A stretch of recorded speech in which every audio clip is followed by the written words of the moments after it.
Seneca, Letter 5. On the philosopher's mean I'm pleased, and genuinely joyful, that you remain steadfast in your studies, putting everything else aside to focus each day on becoming a better man. I won't just encourage you to continue, I implore you.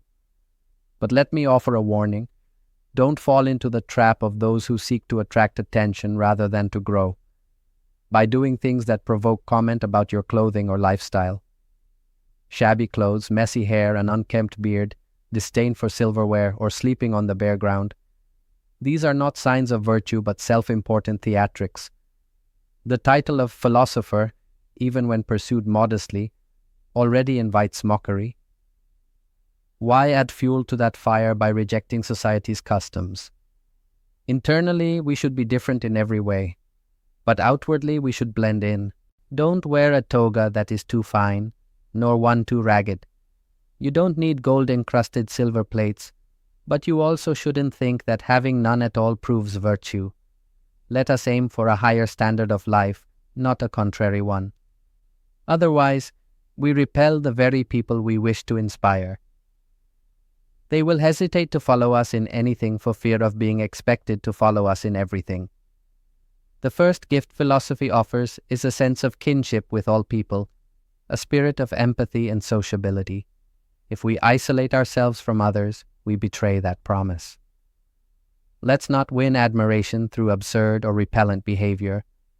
Our motto is live according to nature, but that does not mean self-torture, disdain for simple beauty, or eating food so plain it's revolting. Just as it's indulgent to seek out delicacies, it's madness to avoid what is customary and inexpensive. Philosophy teaches us to live simply, not to punish ourselves. We can be plain and neat. This is the balance I favor. A life that strikes a happy medium between the austere wisdom of the sage and the customs of everyday people, a way of life that can be admired and understood. So, should we behave just like everyone else? Should there be no distinction? Yes and no. There should be a great difference, but only visible upon close inspection.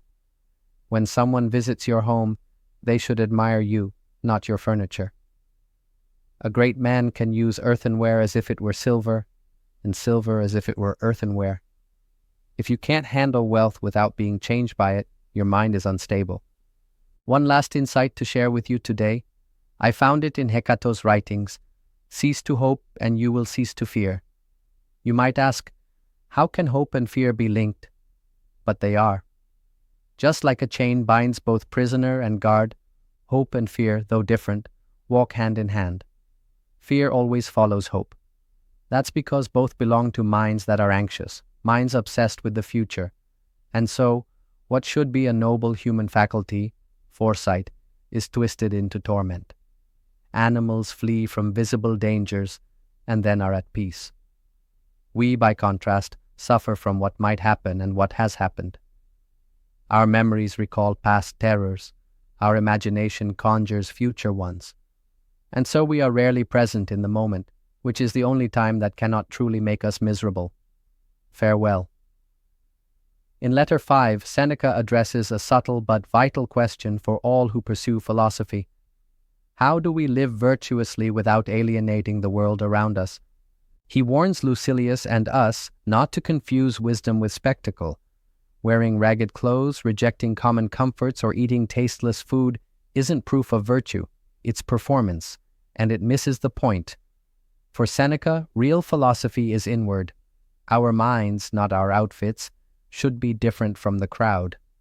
Outwardly, we should blend in, so that others see something admirable in our conduct, not something absurd in our appearance. Let your character provoke curiosity, not your costume. He draws a crucial line between simple living and self-inflicted hardship. Living naturally doesn't mean despising beauty or comfort. It means using them wisely, without being ruled by them. And in one of the most striking lines, Seneca reminds us that hope and fear are bound together. Both belong to minds obsessed with the future. When we let go of what might happen, we free ourselves to live here, in the present, where true contentment resides.